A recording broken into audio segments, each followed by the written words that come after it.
السلام علیکم ګرانو هیوادوالو، خدای دې وکړي چې ټول روغ جوړ او خوشحاله اوسئ. امید لرم چې ژوند به مو ښه روان وي. یو نوی درس ته ښه راغلاست. په دې درس کې یو ځل بیا تاسو لپاره مې یو ټکسټ جوړ کړی دی. غواړم چې تاسو لپاره یې تشریح کړم.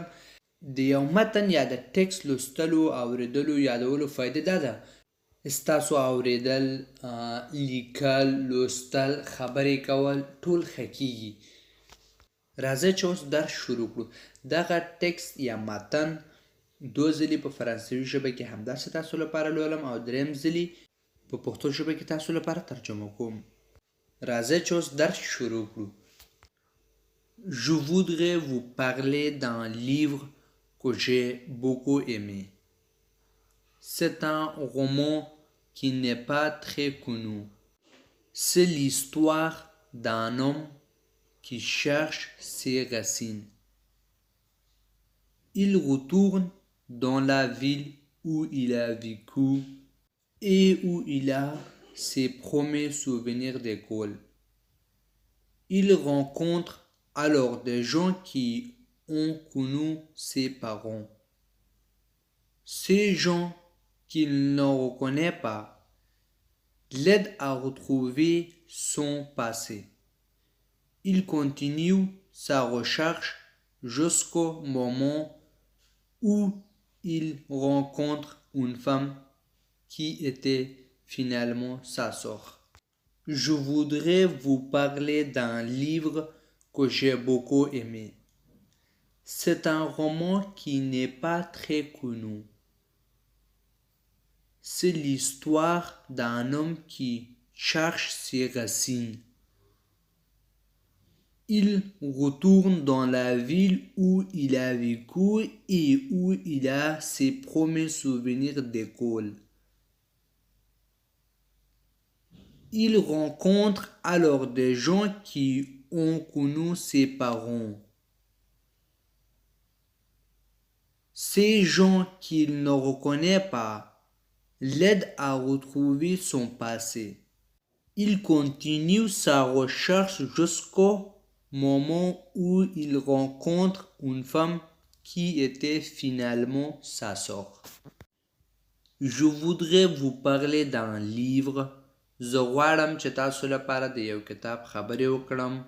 que j'ai beaucoup aimé، چې ما ډیر خوښ کړی دی. C'est un roman qui n'est pas très connu. دا یو ناول دی چې ډیر پیژندل شوی نه دی، یعنی ډیر مشهور نه دی.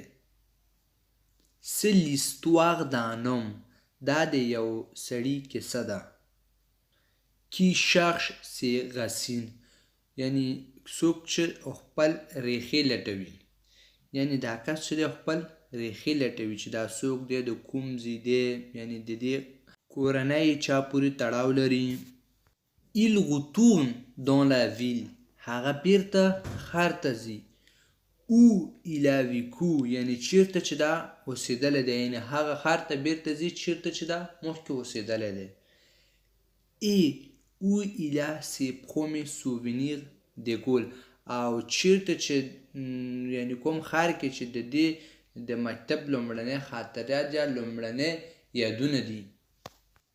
Il rencontre alors des gens، هغه خلکو سره مخ کېږي یا هغه خلکو سره ملاقات کوي.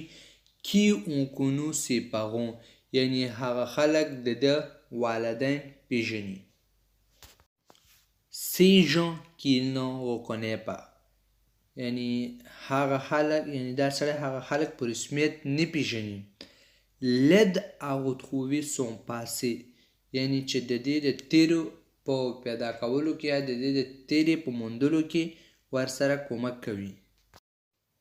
Il continue sa recherche jusqu'au moment، هغه خپله لټه یا هڅه جاري ساتي تر هغه وخت یا تر هغه لحظه پورې.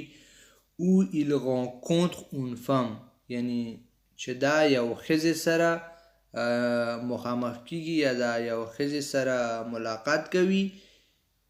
qui était finalement sa sœur، بالاخره دا ښځه د دې خور راوځي، یا مثلا په نهایي کې دا ښځه چې دی د دې سړي خور دی. فاینلی دا ښځه د دې سړي خور دی. دا زمونږ درس و. امید لرم چې ورباندې پوه شوي یاستئ. که چېرې تاسو کوم مشکل لرئ نو تاسو کولی شئ چې په کامنټ سیکشن کې راته ولیکئ چې په راتلونکي ویډیو کې تاسو لپاره هماغې په باره کې خبرې وکړو. او ویډیو لایک او شیر کړئ چې نور ملګري هم وویني. چینل سبسکرایب کړئ چې هر کله یو نوی ویډیو شیر کړو نو تاسو لپاره ورسیږي. تر راتلونکي ویډیو پورې په مخامخه ښه وخت او ښه ژوند ولرئ.